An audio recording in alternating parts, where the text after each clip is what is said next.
अपने भाई की जान बचा। भाग जा!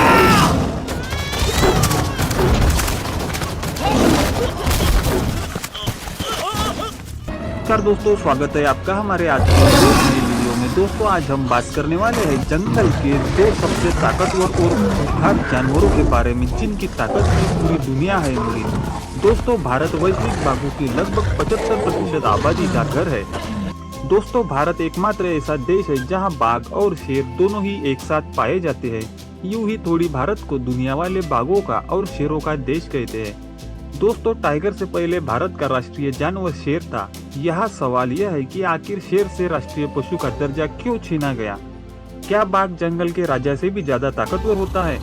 मान लो शेर और बाघ की लड़ाई हो जाए तो कौन जीतेगा? आज हम आपको कुछ ऐसे ही रोचक सवालों के जवाब देने वाले हैं, तो दोस्तों वीडियो के अंत तक जरूर बने रहिए। एक कहावत है दोस्तों, आपने सुनी ही होगी कि मुन्ना झुंड में तो सुअर आते हैं, शेर तो अकेला ही आता है। जी दोस्तों, ये कहावत शेर से ज्यादा टाइगर पे लागू होनी चाहिए, क्योंकि दोस्तों टाइगर अपनी हर एक शिकार अकेले में ही करता है, जबकि शेर अपनी 90% शिकार झुंड में करता है, जबकि सिर्फ 10% शिकार ही शेर अकेले में करता है, जबकि बाघ अपनी हर एक शिकार अकेले में ही करता है। तो दोस्तों आइए जानते हैं सबसे पहले कि शेर और बाघ में क्या अंतर है।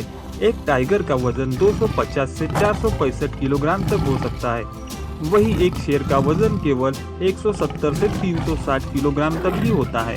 और केवल आकार में ही नहीं, शेरों के मुकाबले बाघ का दिमाग भी 25% तक बड़ा होता है।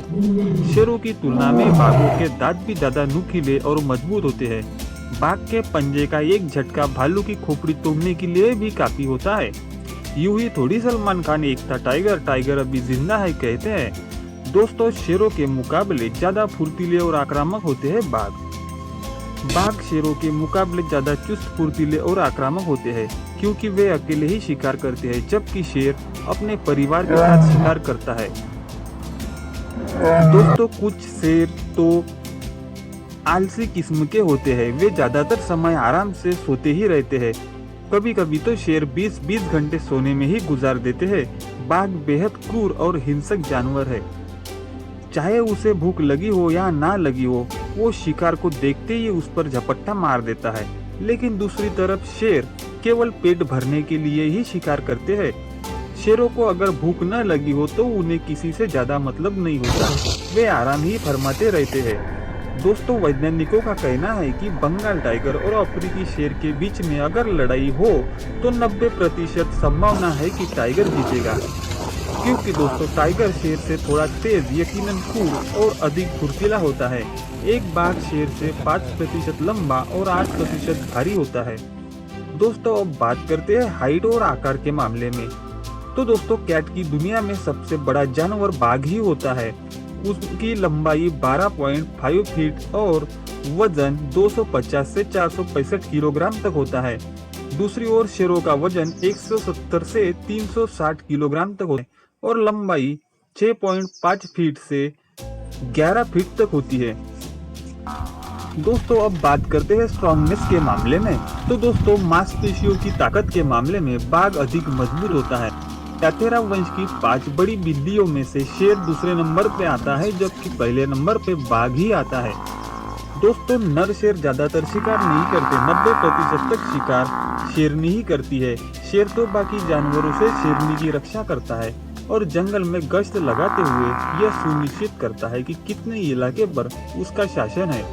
जबकि दोस्तों टाइगर की दौड़ने की स्पीड 65 से 85 किलोमीटर प्रति घंटा तक होती है, वही शेर 60 से 75 किलोमीटर प्रति घंटे की रफ्तार से दौड़ता है। दोस्तों शेर के पंजे का आकार 11.5 सेंटीमीटर से 12.5 सेंटीमीटर और बाघ के पंजे का आकार 15 सेंटीमीटर से 18 सेंटीमीटर होता है।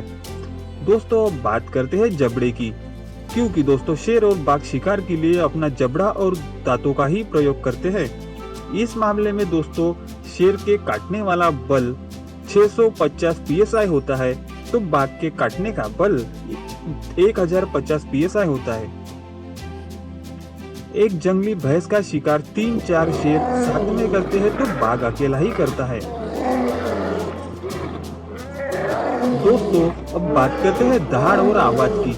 शेर की रुबाबदार दहाड़ 8 किलोमीटर दूर तक सुनाई देती है, जिससे इनके इलाके के बाकी जानवर डर के मारे भाग जाते हैं। दोस्तों, वही टाइगर की बात करें तो इसके आवाज 3 किलोमीटर दूरी तक सुनी जा सकती है।